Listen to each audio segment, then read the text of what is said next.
இந்த முக்கிய கனிமங்கள் அதாவது கிரிட்டிக்கல் மினரல்ஸ் பத்தி பேசுவோம். நம்ம எலக்ட்ரிக் வண்டிகள், அப்புறம் பாதுகாப்புத்துறை சாதனங்கள், இந்த சோலார் மாதிரி புதுப்பிக்கத்தக்க எரிசக்தி இதுக்கெல்லாம் இது ரொம்ப முக்கியம் சொல்றாங்க. ஆமா, ரொம்ப அவசியம். ஆனா இதுக்கான முதல் ஆழ்கடல் ஏலம் ஏலம் கேட்க வந்தவங்க கிட்ட இருந்து போதுமான வரவேற்பு இல்லைன்னு சொல்லி தள்ளி வச்சிருக்காங்க. ம். அப்போ இந்த முக்கிய கனிமங்கள்னா என்ன முதல்ல? அது ஏன் இவ்ளோ முக்கியம்? சிம்பிளா சொல்லணும்னா, இப்போ நம்ம பயன்படுத்துற டெக்னாலஜி இருக்கு இல்லையா, அதுக்கும் நம்ம நாட்டோட பாதுகாப்புக்கும் ரொம்ப ரொம்ப முக்கியமான கனிமங்கள். ம். சரி. ஆனா இதோட சப்ளைல அதாவது விநியோகத்துல சில சிக்கல்கள் இருக்கு. ஒன்னு இது சுலபமா கிடைக்காது, இல்லனா 1-2 நாடுகள்ல மட்டும்தான் அதிகமா கிடைக்கும். ஓ, அப்படியா? ஆமா, அதனால தான் இது முக்கியம்னு சொல்றோம். டெக்னாலஜி மாற மாற எது முக்கியங்கிறதும் காலப்போக்குல மாறலாம். புரியுது.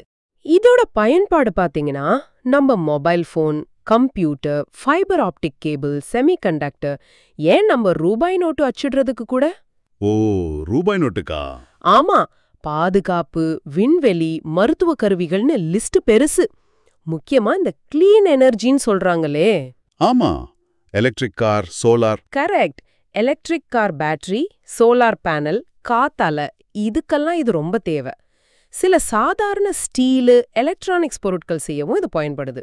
அப்போ இது இல்லாம இப்போதைய டெக்னாலஜி இயங்காதுன்னு சொல்லாம? கிட்டத்தட்ட அப்படிதான்.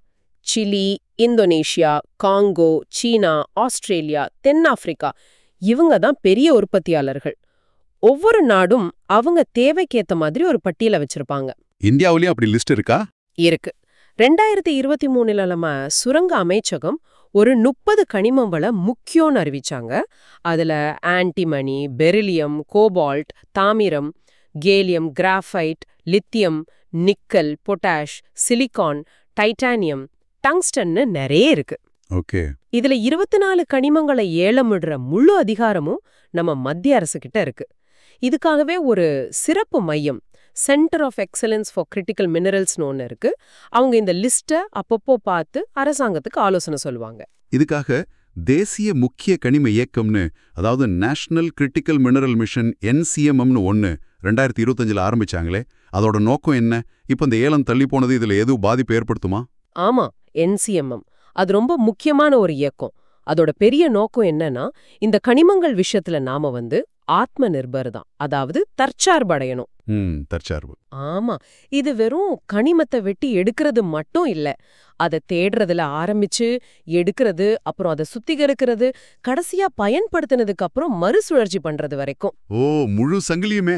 ஆமா, அந்த முழு மதிப்பு சங்கிலியையும் நம்ம நாட்டுக்குள்ளேயே வலுப்படுத்தணும். அதுதான் உண்மையான உத்தி. சரி. இந்த இயக்கத்துக்கு கீழே நம்ம இந்திய புவியியல் ஆய்வு மையம், அதாவது GSI, அடுத்த சில வருஷங்களுக்கு ரொம்ப தீவிரமா ஆய்வு பணிகளை செய்ய போறாங்க. எவ்வளவு திட்டங்கள்? சுமார் 1200 ஆய்வு திட்டங்கள் 2030-31 வரைக்கும்.